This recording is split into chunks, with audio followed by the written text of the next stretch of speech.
Everybody, welcome. It's the Throwback Show. Thanks for watching. That means we're going to show you some clips that are from the bowels of the channel way back in the beginning, but also we're going to give you new insight into them. We got Matt here who helped create the whole thing. We're going to talk about not only what the clips mean and take you through a thread of Swedenborgian thought, but also how did these clips come to be. All right, so we're going to, the theme of the show is becoming more human. How are you doing so far? I'm human. Okay. I'm doing We're great. becoming more human. That may seem strange because you think, wait, we're already humans. But as old Swedenborg says, humanity is something we're actually aspiring to. And this is going to lay out what that all means. So we're going to begin talking with a Swedenborg Minute, which was from our old short clip video series that has to do with exactly that. It's about instinct. That initially, you see the animals when they're born, some of them are loaded with instinct, and Swedenborg says there is a human instinct to mutual love, but we've kind of flipped that on its head so we don't get it anymore. Anyway, here's a short clip. Chances are, all of us who watch videos like this one are what we would call human beings. We're the only species that can operate machines like laptops or smartphones or bulldozers. So, wait, what? Look at this article. The inhuman yet human bulldozers came at dawn. Has another species figured out how to use excavating equipment? The article is about government-backed bulldozers, driven by humans, that leveled a poor village because it lacked the correct building permits to exist. The situation and the politics of that article aside, all I want to look at is the title. We label actions that we perceive to be evil in some way as inhuman, as if having a physical human body isn't enough to guarantee us a spot in the human club. You've got to act like a human too. Swedenborg wrote that a truly human being is someone who acts and thinks from a perspective of love, selflessness, and compassion. Our human form, our faces, our hands, our bodies are an image of this ideal. So we sense the discord when someone looks like a human being on the outside, but is inhuman in the way they view and treat others. In a way, being human is a goal, something we can all be striving toward. And all the graphics in that were done by Matt, all the bulldozers and the highlighting and stuff. Do you want to say anything about that? No. Okay, cool. We'll get his input on some stuff later on. It was just a little short clip, so we want to give you another one. If we're talking about the instinct to mutual love, Swedenborg says we don't get that automatically anymore, but we can by pushing out the things that pull us in the opposite direction, specifically critical, negative thoughts and feelings. So you should pay attention to this one specifically. There's another Swedenborg Minute, and this one is called, it's actually a Swedenborg 2-minute, pretty much. It's called Don't Let Hell Push You Around.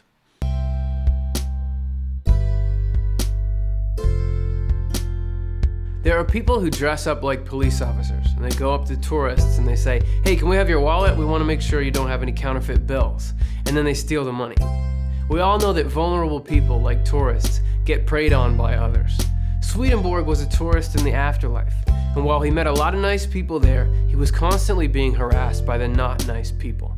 They weren't after his money, but after his happiness, and they would mess with his mind in all kinds of ways, criticizing and degrading the things he cared about, bringing up unpleasant memories, misleading him. So why does it matter? Well, because according to him, it's happening to you too. Just because we can't see them doesn't mean they aren't trying to pull the same stuff on us. Ever notice how just about all of us get running negative self-talk, unsolicited critical thoughts about others, bouts of despair, etc.? These don't just originate in our brain or in our life experiences. They're flowing in from the collective dark side of humanity, which Swedenborg called hell. The trick is that they make it seem like it's coming from us, like those are our thoughts, perceptions, conclusions, beliefs, and urges, when really we're being used by hell for their own agenda, which is to cause misery in us or in other people through the things they get us to do. But we don't have to just sit there and take it. As the bumper sticker says, don't believe everything you think. By resisting negativity and seeing it as something alien, we can detach from it and eventually turn the tide against them. It's like when those fake police come up saying, can I see some ID first? I thought I recognized some of those, the hell silhouettes. Yeah. Was that you in there? That was both of us. One day we got the green screen up and we just got some cool lighting and just we're evil spirits for a day. Because they don't have a lot of like free download evil people in evil positions graphics, so we had to use what we. Yeah. So We've used that for a lot of stuff. If you go on the Heaven and Hell Facebook page, yeah, facebook.com/Heaven and Hell Swedenborg. You can see a lot of. We had to use what we had. All right? Yeah. But that Swedenborg Minute is cool in a lot of ways. First of all, it begins to touch on Swedenborg's idea of hell attacking the mind, which is something that back in the day when the channel was young and we didn't have an audience, I would just sort of tiptoe in that direction because it's like this bizarre idea. But now we go in, we have all these episodes of the show, how to deal with evil spirits, the lies evil spirits tell us, how to free your mind from hell, that go into that in depth, which is great because I think it's one of the most useful concepts that Swedenborg has. But back then, that was like our first foray into it. So special Swedenborg Minute to me and to you because I was gone when you were making it. So you want to talk about that? I think I had extra time to make this one. I decided to make like 3D stick figure people, and I don't expect a call from Pixar anytime soon. They were good. The way that hat bounced at the end, man. That was fun. You can't fake that. You can fake that, actually, and I did. So I just left, and I had done the script, but usually in the beginning we would like look over hey, do this, do that, like the sort of the storyboarding together. But you just came up with that one. I came back from wherever I was, some vacation or something, and I was like, oh, that's great. And you had already posted it, so I thought you did a good job. Good to have you around, so I don't spend the 2 weeks on like the 10-second intro. That. But hey, look at that. Now it's part of web history. So that is an important concept, and there is a choice involved in what you focus on. So if we have this negative and positive coming into the mind, that's sort of the foundation of Swedenborgian cosmology. What do we focus on?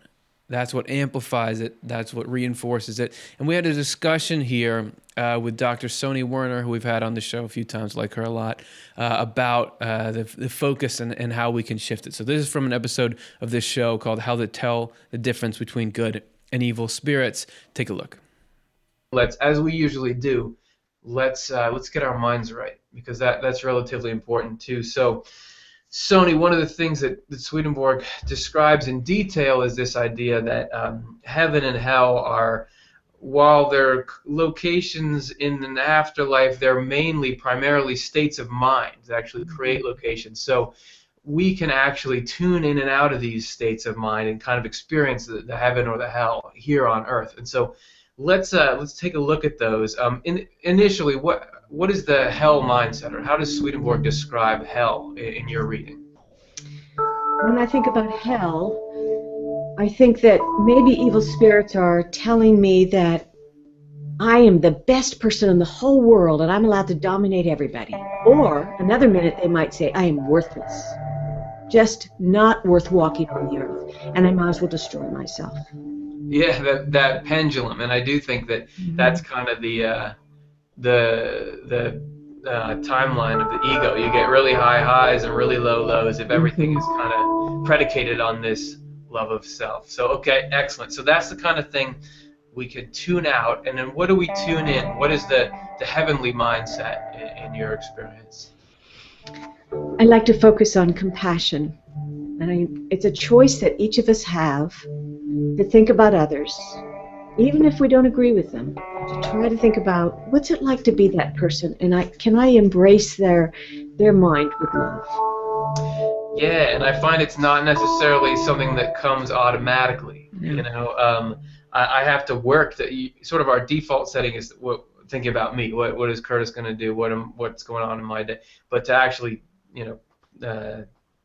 take a minute to say, all right, what are other people thinking about? Oh, there are other people in the universe. How are their days going? That can take a little bit of work. Mm-hmm. Yep. I agree. And I think that there are many different spiritual traditions that can teach us how to do that. Swedenborgian ideas have one way, Buddhists have another way of saying just mindfully meditate and try to think about having compassion and forgiveness for others. So many different ways of doing it, but I think it's all about the theme of caring about others. Yeah, I made up my own tradition this morning. I was going to meet somebody, and I had a little bit of trepidation about it. I was a little bit, what's it going to be like? But I started to try to think about it from their perspective. Or like, they're thinking that this guy's going to go meet them, and so how can I make it so it goes smoothly for them? It was just an interesting little thought experiment, and I could stand to do more of that. That was from the beginning of the show, brings back a lot of memories. So Matt, what do you think? That's not Matt at all, everybody. It's Stuart Farmer. Hello. That's like so funny that we did that. Stuart is here because that was from the very beginning of the live show. And Stuart, you started hanging out with us because we asked because you knew how to do live streaming stuff. So I want to talk a little bit about that early version 1.0 of the show. And do you want to make any commentary on what you saw there and how it's changed since There's then? a lot I could say about that. We definitely went with sort of the initial bare bones. We used Google Hangout. I don't know if you saw in the upper left hand, if you're looking at the screen, upper left hand corner, you see the G Plus or Google Plus. And it flickered and it flickered. You saw Sony flicker in and out. Well, Google Hangouts are, they're sometimes tough to control. You have to do what we call sticky clicking, which is, manually jumping back and forth. Back then it was just whoever was making more noise would show up on the screen. Right. So you saw her appear for like a couple of frames. Yep. Then it went back to me. Yeah. So we were very just sort of aggressive in our technical goals there. So we were, we had a combination of doing Google Hangouts with multiple people, and then on top of that, we would overlay graphics, and like you saw the heaven and the hell. And we would try to bring in guests. Initially, it was just me reading that book. Then Sony was one of the first times we brought in a guest, and she was like connecting with us remotely. How remote was she? She was all of, I want to say, 20 or 15 yards away. She actually was in a room upstairs. So we hooked her up with a computer upstairs and got her on, and had the earbuds because of the feedback. Yeah, because because we knew we were going to have other people on from in actual remote locations, but as sort of as part of the theme of having guests on remotely, we wanted to kind of keep it all looking the same. Yeah, and we didn't really have space, and that wasn't in this room that we're in now, where we can have two people at a table. We were in a behind us, and there just wasn't room for somebody else to sit in there, so we had to do it remotely. It was fun though. I just remember, her being the first time, and the first couple of times we did it, we just, you can see us running up and down the stairs because one little button needed to be clicked on her computer before we got going. Oh yeah, I forgot that. Dashing up there. Actually, sometimes we had a guest in what is this room, and we were over there, and so running back and forth down the hall. Yep.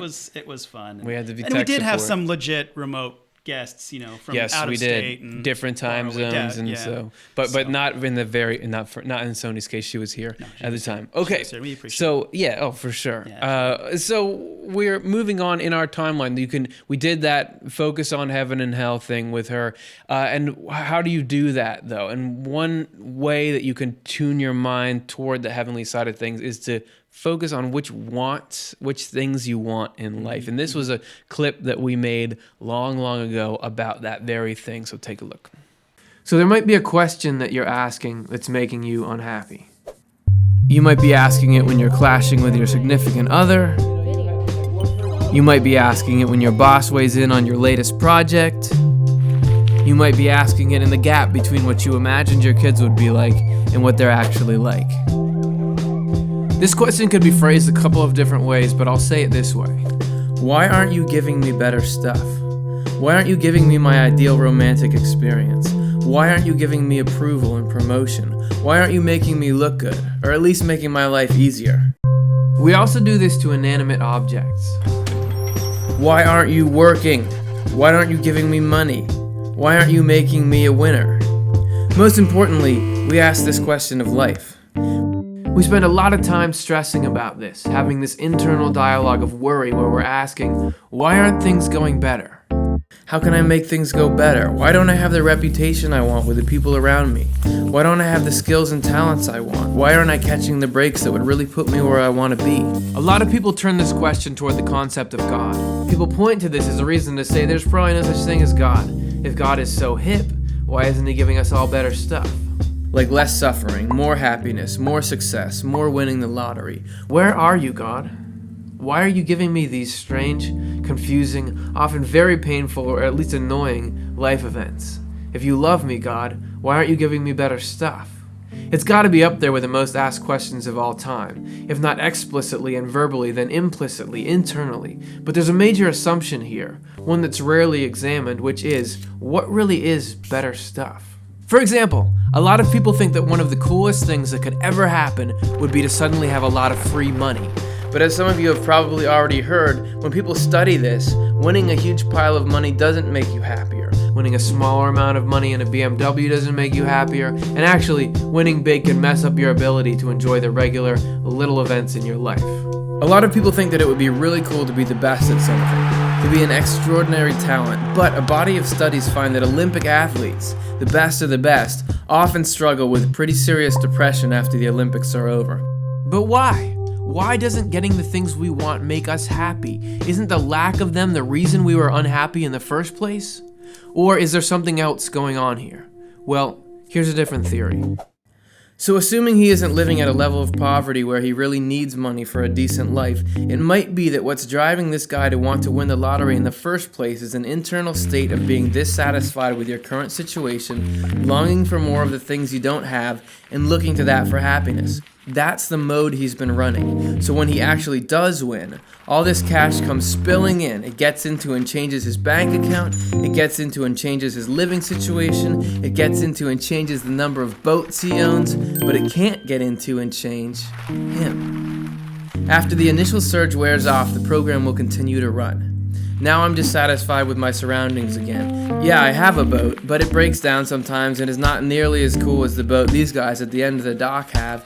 If only I could just get an extra pile of cash and get that boat, then I'd really be set, and I wouldn't have to worry, and I could live the kind of life. And well, yeah, in a relationship you can work on compromising and trying to meet each other's needs, but the problem is that here, on a certain level, both parties are operating through the belief that love equals somebody giving me what I want or matching up with my romantic expectations. And no matter how much that's placated and catered to by the other partner, it's never going to turn into a real, sustainable, not self-centered desire to be a good partner for someone, aka love. The partner or the relationship isn't the problem. That is the problem. So when we're throwing up that question, the stuff we're agonizing about not getting actually isn't good for us at all. The real problem to be remedied in any of these situations is not what's happening in the situation, it's our attitude toward the situation. It's our attitude towards money, it's our attitude towards relationships, it's our attitude towards success. So if the cap on our happiness is our internal world, what really is better stuff? Not stuff that improves our situation, stuff that improves us. So if you're going to ask God, why aren't you giving me better stuff? That's fine, man. I know, life can be really frustrating. But just consider that if we've been able to figure this out about what's good for us over the course of this 6-minute video, an omniscient, omnipresent God would probably already be on top of this and be choosing what he gives when from this perspective. Don't you think? I'm going to suggest that you swap your question. Instead of asking of situations, of events, of people, why aren't you giving me better stuff? Ask, how is this helping me grow? How is this freeing me from the internal attitudes and beliefs that got me unhappy in the first place? Yeah, I didn't win, but losing has cooled my ego off with some humility and really has led me to be more accepting and forgiving towards flaws in myself and in others in a way that I wasn't before. Not being able to just jump out of my situation, while it's been a grind at times, has gotten me to better appreciate the things I do have, and that ability to work with what I have has been so helpful since I started a family. Not getting everything I want has forced me to take a look at myself and the dysfunction I bring to the relationship like I never have before. It's actually improving the way I relate to everyone I interact with. Switching that question might be the easiest way in the world to shed a bunch of unhappiness, discontent, and anxiety. Just try it. Watch the way it transforms situations, perspectives, experiences, and if you keep it up for a while, you might be able to see, on a bigger scale, just where and when you are getting better stuff.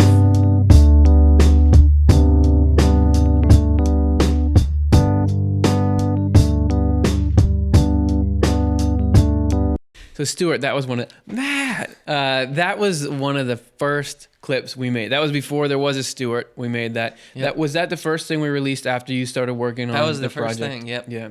I mean, you had been involved in earlier videos on the channel, but not. That was when we really started to work on the project together.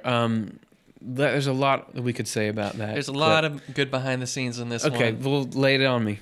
Well, I mean, so there's a lot of blue people, right? Yes. Those are all real people with hopes, feelings, dreams, etc. We filmed them in front of the green screen. Yeah.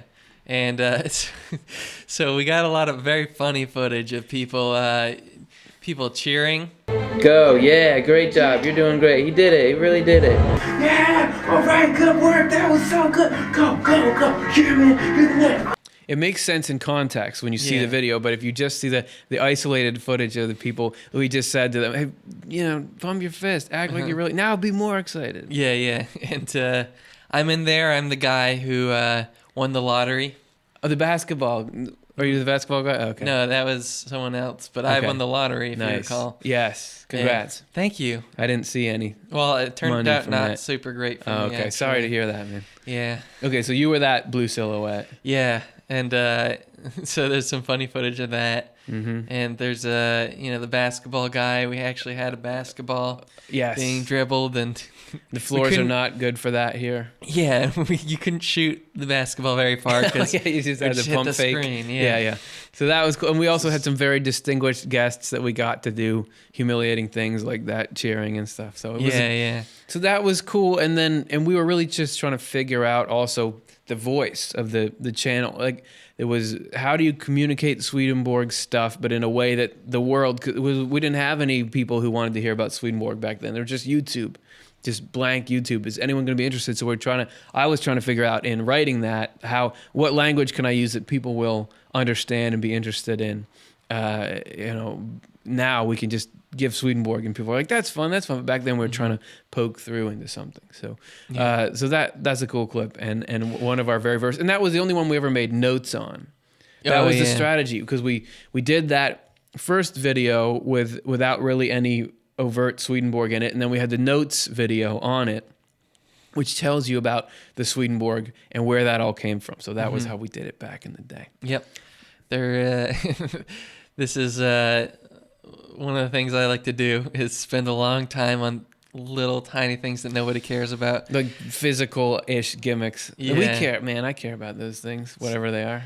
There's a scene where the camera is panning across, showing all these different people having a Yep. bad time, and there's a chip bag that falls over. I remember that. I do remember you being like pretty focused on getting that to look good. Yeah, it was because we didn't have the right software to. I mean, now it's easy to do because the software This was like 3 years ago. yeah. The technology didn't exist. Oh, the technology did exist. I just didn't have it. Yeah. And so I spent a really long time trying to get this chip bag to fall over and Yeah. learning the software. And man, did it fall over. When we were just getting our content engine, our ability to produce videos was just getting Yeah. going. We're figuring out how to do the whole thing. So from that, so there overall, the video is about looking at what do we focus on? How do we interpret things? I mean, now we'd call that the stream of providence, as Swedenborg describes it, is this is happening. Rather than me despairing about it, I'm going to trust there's something good coming out of it. So that is part of the human thing, is realizing that the divine runs things. Or so says Swedenborg. And then this brings us to the discussion of religion in general in our human pursuit of humanity. And he has a lot to say about that. We made a clip. This was I guess I was going to say our only music video, but no, we've done 2 of those. Yes. This was one of our later, when we were in our phase of making like 3 to 8 minute produced videos. And this was the only time, that I wrote a song and we put music to it. And this is essentially a musical version of, you could say, maybe True Christianity, his book True Christianity, where he talks a lot about the dangers of faith alone. He says that that's actually one of the primary religious toxins or human toxins. You look, last show we were talking about Jesus Christ. Why did Jesus Christ come? Because the world of spirits was so out of whack, or for his second coming was so out of whack, and that was because there's all this faith alone in there. So this is how I think, some language he could potentially use if he were writing today about faith alone. So take it up.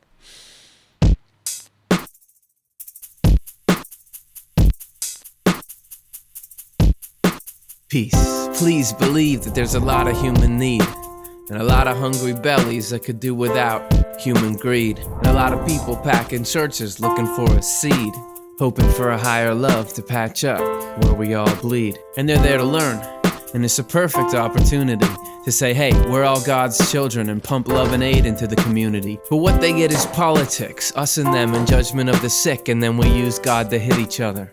like God's some kind of stick. Religion means nothing if you've got it, but you're still a jerk. For me, you and the planet, buddy, it doesn't work. Religion means nothing if you've got it, but you're still a jerk. For me, you and the planet, buddy, it doesn't work. Exhibit A, human ego, selfishness, and it strives to subjugate, manipulate, and criticize other people and their lives. It's got territory in each of us and it's looking to rule. And if it's in charge, religious concepts are just another tool. The way religions go to war is the way countries go to war. It's the way people go to war for whatever they want a war for. The mentality and the method here are all the same. Isn't that odd? It's because it's the ego driving all of it. The religious covering is just a facade. Religion means nothing if you've got it, but you're still a jerk. For me, you and the planet, buddy, it doesn't work. Religion means nothing if you've got it, but you're still a jerk. For me, you and the planet, buddy, it doesn't work. You took faith over love, and that sticking to your interpretation of the plan was higher on God's priority list than the agony of your fellow man. Why is there so much anti-religion stuff on the message boards? Cause there's a bunch of really mean people out there saying, hey, I know the Lord. You say belonging to a club is the way, but man, love is the way. It's not a ritual you do, it's not some prayer that you say. The world has open hands, looking to you for wisdom, but they find none. And let me remind you in a few lines just how far you've fallen from. You were meant to tell us that there is meaning in experience, an antidote for the cold, healing from our flaws, a marriage of body and soul, a higher purpose, a message in the weather, and a divine protector who can string these hearts and moments together, and how love in the eyes holds the potential and eternity, and the still small voice say, take, come and learn from me. And yes, you'll see them in the wild again. They were never just the flesh, and I'll hold and you'll smile again as we watch the death of death. And kindness is not a weakness, it's the holy core of life. And blood and competition too will pass as epiphanies grow from strife. And you are no accident, you are precious and you'll be fine. In short, the most beautiful things that you can tell a conscious mind is not about doctrinal boxes or what you say or how you appear, but this: when you walk in, do people say, oh, thank God you're here? Religion means nothing if you've got it, but you're still a jerk. For me, you and the planet, buddy, it doesn't work. Religion means nothing if you've got it, but you're still a jerk. For me, you and the planet, buddy, it doesn't work.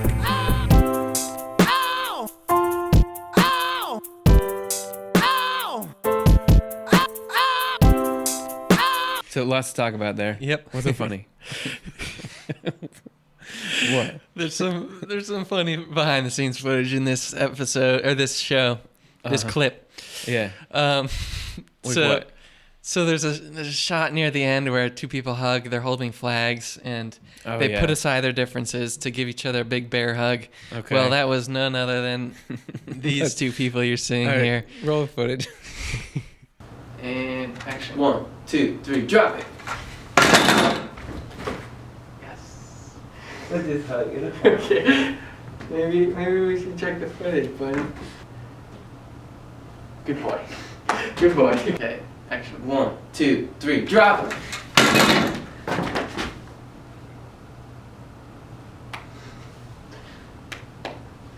I'm listening in your ear. You smell like your house. Okay, get away from me. And we had to hug for a longer time for the sake of the footage. Which was, we got to know each other pretty well. Yeah, little brother reconnection. Yeah. Not that we're brothers necessarily. We're not going to tell you guys whether or not we're brothers. Okay, so there was that. Now that's the things that you do for the sake of the video. It's hard, What else about that one? Man, so the big hair pulling out scene was the beginning and the end with the planet. Oh, okay. Not you were pulling out your hair. I was pulling out my hair. Okay. I didn't know how to make a planet. Holy smokes, what the heck do you do? It took Profanity, easy. Sorry. It's easy for me. I just say, Matt, can we have like a planet in the beginning that sort of spins? And it couldn't be planet Earth, so we didn't, target countries and stuff. Oh, right. Yes. Right. We didn't want to have the church be in a specific country. Then. Mm-hmm. Yeah, because that would be like you're gonna ruffle feathers. Right.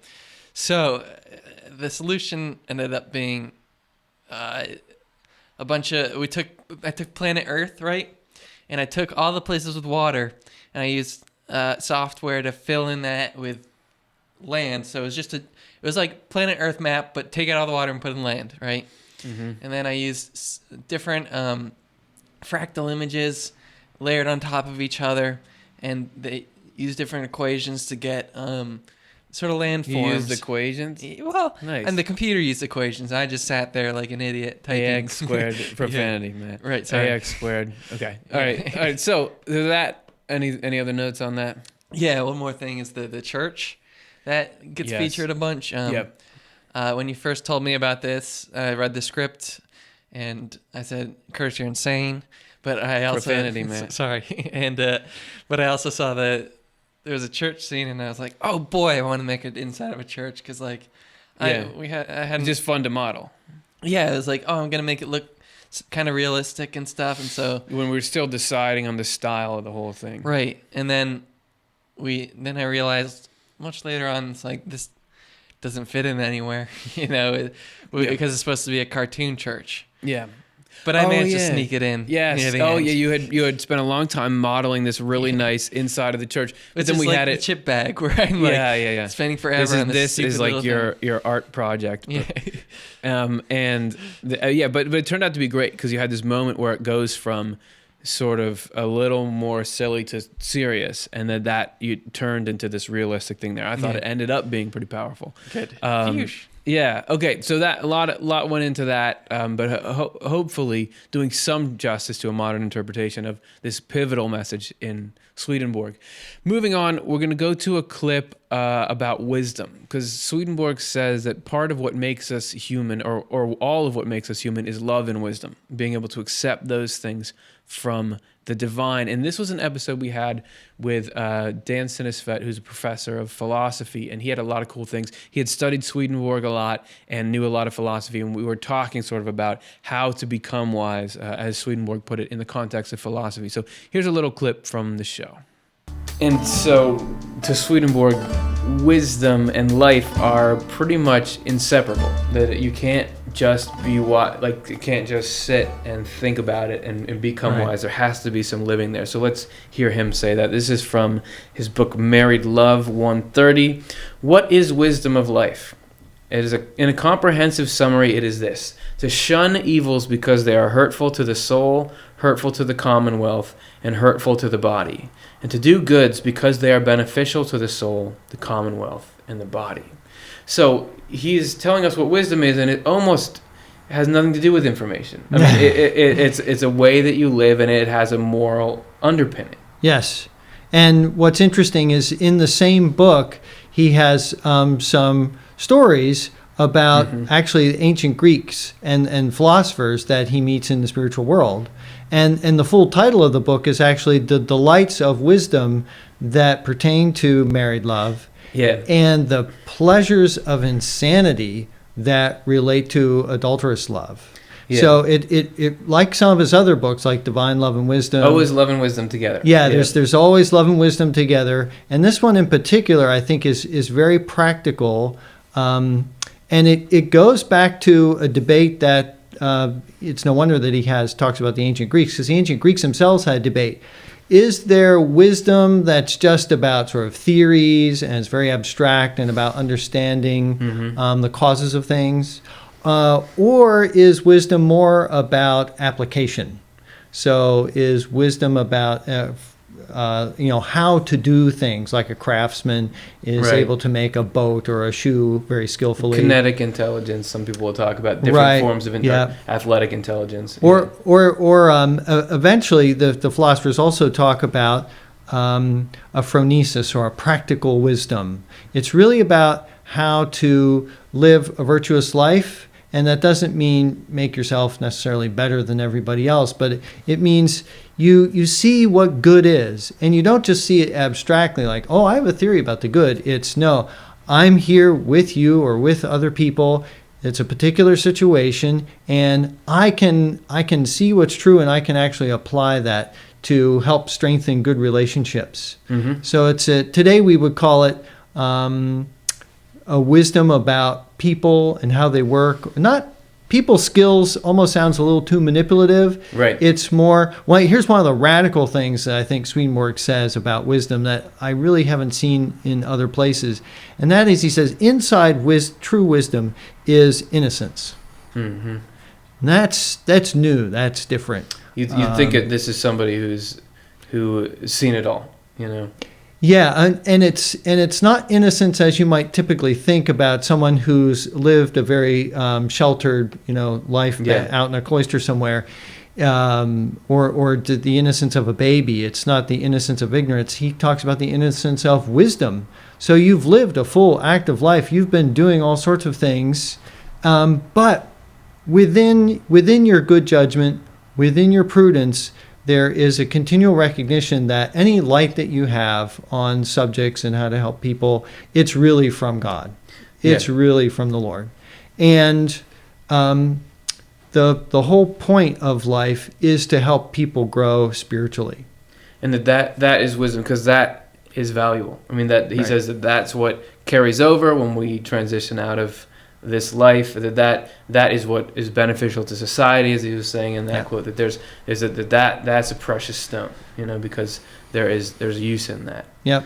So and that's what it gets back to. In our second quote, the rays of light coming in, and to recognize, okay, I'm like Socrates was, that I'm not that wise at all, but I'm receiving it. It's just kind of what some people would call waking up to what's really happening. That was a great clip, wasn't it, Kurt? Ah! You're not Curtis. Nope, I'm back. Hi, Stuart. Hi, good to see you. So let's talk about a little bit about the evolution of the show. It's certainly evolved. Yes, we started with Swedenborg Life, what we called 1.0. 1.0, yep. Where what you saw in the first clip. This clip you just watched was 2.0, but let's start at the beginning with 1.0. 1.0 was made just to have something easy we could make, where Curtis is reading a book without graphics. It was made so we could have more time to spend on other things, bigger projects, while we were still putting out content. That's right. And I was working a little bit a week on that. And we were advancing through a book. Every week we'd come back to the same book and kind of pick up where we left off. And it was really nice. It was sort of like a book study. Yeah. And then once we finished that book, I think then that's when we went into 2.0, or do we have a little bit of... There was an evolutionary period. I think we did segments out at the end of that book. We kind of maybe skipped a couple spots. Yeah, we skipped some chapters and stuff. But in 2.0, the show was doing very well. So I spent about half my time on the show on 2.0. Yep. And 2.0, we changed rooms. We changed the whole look of our studio. This room. We're in this room now. We had a different backdrop, which you saw. We had real paintings on the wall, and we had a real door without a real doorknob, which people did pick up on. We finally found the doorknob and put it on, and of course people noticed that too, which was fun. It's over there. It's right there. Yep. We changed things up, and we really wanted to have interaction. I think that's one of the things that really spawned 2.0 is we wanted interaction. We wanted interaction between Curtis and a lot of audience members, or not audience, sorry, live guests. And that was really fun. We had so many wonderful guests come in, and of course we still have those guests contribute to the show in the current version, which we've had 2.0. Yeah, we've had 3.0. We've had 3.5. And there's a little bit of debate. We were talking about this today. Are we in 3.75? Are we still in 3.5? We're always trying to improve, and we're always trying to... Yeah. We're always trying new things, with varying levels of success. Man, in 2.0, my favorite part of the week was Monday when the guests would show up and be someone new in the office, and we get to hang out and stuff. And sometimes we had one guest like Dr. Dan there, and sometimes we'd have two. And, just like in the question and answer show, sometimes we had a total of 4 people, which is a lot of fun technically. And you had to run all the audio for that, which is a lot of fun. Yep. And 3.0 is when I went full time on the show. Which is nice. And we spent a lot of time on graphics. Yeah. I know Curtis and his team spend a lot of time on writing it. And absolutely, yeah. It's a lot more in depth, and it's fun. Yeah, it's absolutely fun. Yep. And I think for 3.0, one of the things that we wanted to continue improving on that interaction, community interaction. That's when we really started to introduce, questions from the viewers. And, that's been a real blessing for us, because we have seen so many wonderful insights when we read the chat bar. We save everything because we love, looking back at people's questions, looking back at people's comments. And that's part of what I do during the show now is I sort of pay attention to what's going on there and, sort of help to moderate. And we're both reading the chat. So. Oh, yeah. So we know who's naughty and who's nice. Be nice, you know, guys. You're all nice. We know Yeah. you're all nice. But we love seeing the regulars, and also we love seeing the contributions that a lot of our guests make. And actually, that leads to sort of the next segment we have coming up. We had a person named Robin who had an NDE, and they wanted to share that NDE with us. So we actually worked with them, and they sent us in a video of them talking about their experience and what it felt like and what they learned. And it was a really great moment for us to get that privilege to watch the video. So go ahead and watch it. And yeah. Hi. I was going to relate a story of an event that happened to me when I was a teenager. I was struck by a car one night and got a broken femur and a bad concussion. When I got to the hospital, the doctor misjudged my weight and overdosed me on morphine. They said my blood pressure went lower than anybody's had ever seen go and still survive. I was basically dead for a matter of hours there, I guess. But I don't recall any of that. What I do recall is after I got out of the hospital several weeks later, I was laying in bed at home and I was awakened at 3 a.m. by a person, an angel, standing at the foot of my bed with a very bright white light coming out of him. He just stood there and looked at me and smiled. Then he took my spirit and he showed me what eternity was like with nothing in it. Absolute emptiness and darkness forever and ever and ever, and it was just terrifying. After I was released, I laid under the covers, and shook for about 3 hours. The next night, it happened again. I was awakened at 3 a.m. Very beautiful being standing at the foot of my bed with a bright light coming out of him. This time he just smiled, and I got a feeling of overwhelming love and acceptance. The kind that you can only get from a visitation from somebody that has died or an angel, in this case. I think that it matches perfectly with what Swedenborg has related as far as the way angels communicate. Neither one spoke. They were both very beautiful beings with white light coming out of them. Welcome back, Curtis. Thanks very much. What you saw there, somebody sharing an experience that's happened to them, that was really how this whole thing started. I mean, before we even had this YouTube channel or before we were doing it for Swedenborg Foundation, we had a Facebook page, Heaven and Hell, and on there people began sharing experiences that they'd had that were similar to Swedenborg's or had touched them in some way. That's how the community really began. So that was cool. We really appreciate Robin sharing that story with us. And you see there sort of, this negative and the positive side in his experiences there. So we really appreciate it. Hopefully in the future we get more and more stuff from people who have been watching the show. And we do have another clip that we got. This is from Jordan, because before this program we sent out a little hey to the fans of the show. Do you guys want to put your story in there? So this is Jordan describing a particular idea in Swedenborg that affected him positively, because we want to know, is our content making a difference for anybody? Are Swedenborg's ideas benefiting life? Because that's the whole point, Swedenborg in life. So this is what he had to say about a particular idea that influenced him. So one of the ways that Swedenborg has influenced me is on his teaching about marriage.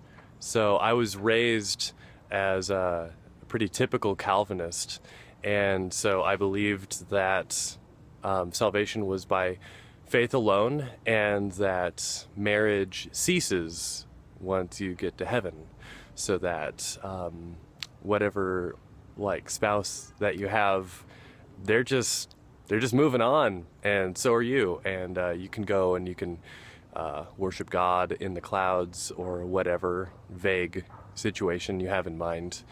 but you're not a couple anymore. Too bad, right? And if you miss that in this side of life, then you've lost your one chance. And I always thought that was very sad. And it gave me a sense of desperation about getting married, because I felt like I had to hurry up and do that in this mortal material life, because this was my only chance. And so then one day I ran into Swedenborg's writings, and they explained the internal sense of marriage, that it wasn't just a metaphor that described Jesus and the church, but it was an entire pattern that described life everywhere in the universe, all the way down from the lowest material combinations all the way up to the highest spiritual combination. And the marriage between the Lord and the church is true. It's the highest form of that, but that marriage can exist on many other forms as well. And that was really exciting to me, because a marriage between good and truth and a marriage between faith and charity, that suddenly made sense. That suddenly explained why I love chaste love, why I love charity, why I love the idea of a union between a man and wife that can last unto all eternity. Like, why are we romantic in the first place? It's because this pattern is pervasive in the whole universe, and that the Lord loves marriage, and he wants us to experience that in the fullest sense. And that's given me a tremendous amount of hope, and it's made a lot more sense as to why we have a reason to want to love without being lustful, why we want to love without being adulterous. Why do we want to hold on to a union between two opposites? Because it's a lot of work. It can be a challenge, but that the payoff is the spiritual unity. It's peace. It's the Sabbath, and it is glorious.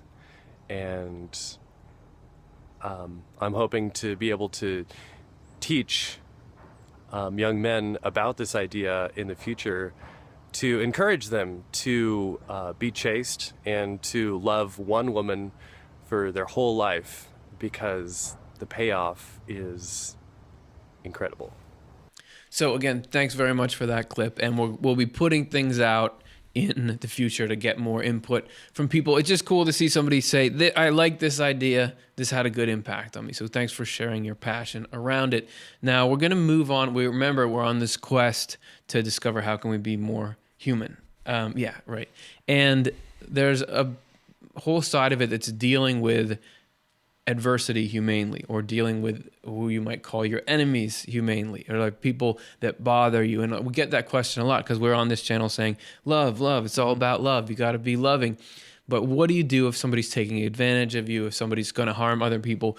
How do you draw that line? And Swedenborg is really clear about what love is in different situations. And this is a conversation in 2.0, show 2.0. I know I heard what you guys were talking about, where we have a couple of people talking about how to love your enemies, or how does that come about, that you use what Swedenborg calls in old translations discriminate charity. So here is a clip.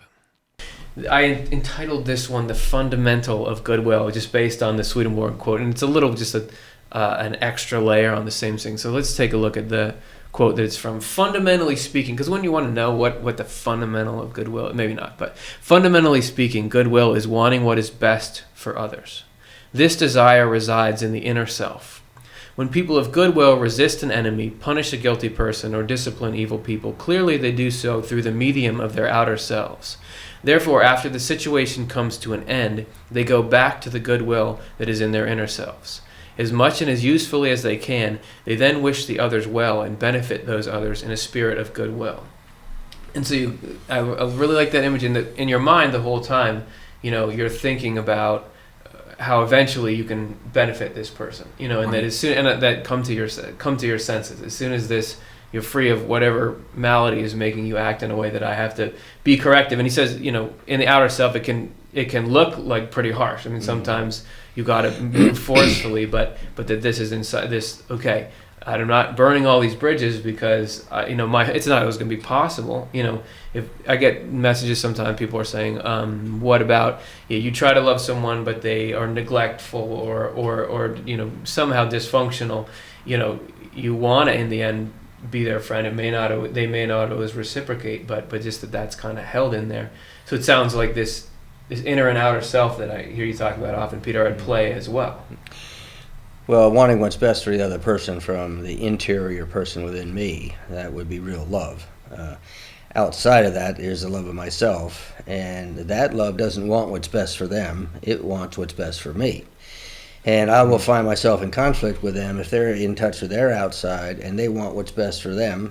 I want what's best for me, and it's the same piece of cake or it's the same parking spot, then we're in conflict. But if I can get back in touch with what's best for them and let go of those concerns, what's best for me, then I can start to resonate to the part in them that can be concerned with other people. And it may take years. I mean, you're not necessarily going to see that on the street when you're arresting somebody. Yep. And just to recognize that their ego doesn't care what you think's best for them, like sobriety. They think what's best for them is getting what they want.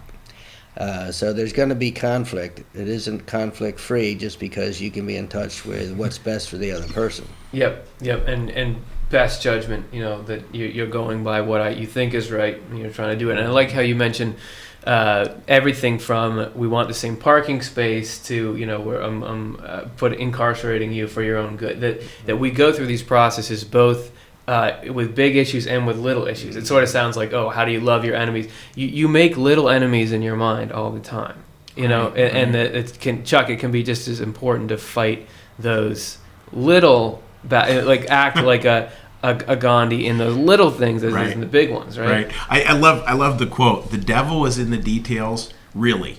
You know, because it is this. The odds of me being an axe murderer tonight are pretty much nil. Thank goodness. Thank goodness. The odds, though, of me going home and having an argument with my wife over something silly, what Peter's talking about, where my ego wants its way, her ego wants her way, and nobody's asking the question, what's best or how can I serve?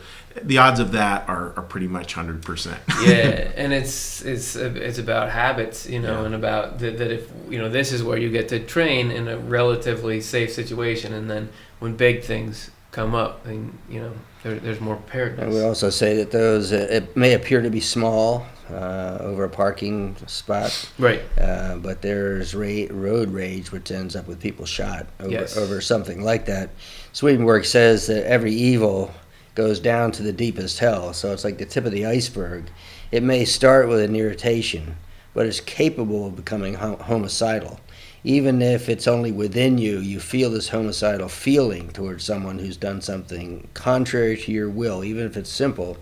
You're not going to commit a homicide, but you can feel those feelings. And you don't always recognize them, but you do sometimes. Like, you know, there'll be a kids' soccer match or something, and people will seriously hurt, like parents will seriously hurt each other because of something that went down. You do hear this spillover, and that's a great point that Swedenborg mentions, that all hell or all negativity is all sort of one thing. You know, it's all connected in various ways, so that you think I'm just fighting this little thing, but it's like, you know, the ocean is behind it. Our last stop on the journey of humanity, this sounds pretty cool, journey of humanity, is hope. Maintaining that even though it seems like individually, how am I ever going to achieve this goal? Collectively, human race, are we ever going to get it together?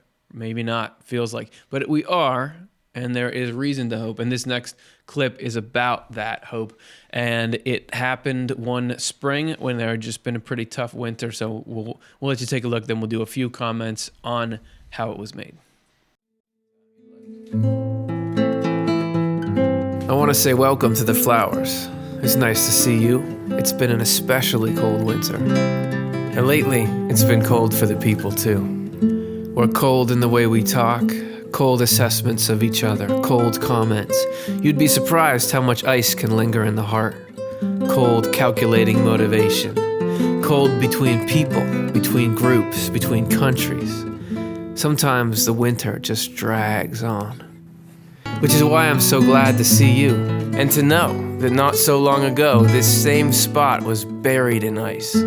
Swedenborg said that the mind too blooms like a flower when we understand. And isn't it understanding that heals? An understanding between two, or an understanding of what it's like to be the other, and then watch as the blooming of humanity fills what was lifeless and gray with beauty. And while these flowers in the ground will come back every year, ours wait on us. We have to open before they will. But take heart, because although we now look out and we find apathy and blame and scapegoating and cruelty and fields of ice, there is a potential in our soil, through light and through warmth. And I see a day when the deadness is gone, and there's more than arguments and wars and frozen earth. I see a day when it's nothing but flowers, as far as you can possibly see.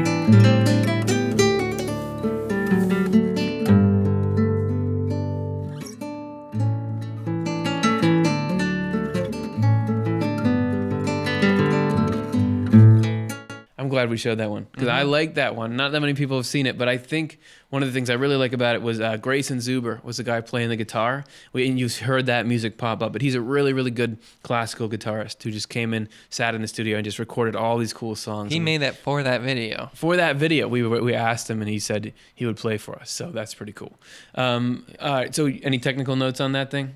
Near the end of the video, there's a shot of a tree. Oh, the white flowers on it. We shot that long time ago. It was like the spring before at least. Yeah, and I remember like a year ago. I was just like, this looks so cool. Get a shot of it. We'll use it at some point. We had this big bulky track that we were using. It's this giant rubber, the tubes that were terrible to work with because they were so heavy. You have a bad attitude. Well, they were so heavy. Yeah. And they were so hard to work with, especially with just two people. It was incredibly. It was probably 30 feet or something like that. Ugh. But it was just amazing. I could barely carry it on my own. Yeah. So yeah, but it got a cool sort of rolling shot. Yeah. So there's that, and then the rest of it is just about general hope, and that's what we hope we've inspired you guys with today. On our journey, there's a little bit on how to become more human. Hopefully you're already feeling a little bit more human, and hopefully you've enjoyed the show. Like and subscribe as per usual. If you feel like donating to support the arts, in this case this show, it's a nonprofit, you're welcome to do that. We're going to be back next week with one of those 4-person question and answer panels. As we said, we like our audience. We want to make sure you guys feel heard, and so you get to dictate the topics there. So show up same time next week and we'll have that live Q&A. Thanks. Hope you guys enjoy the rest of your 2015, and we'll see you in the new year.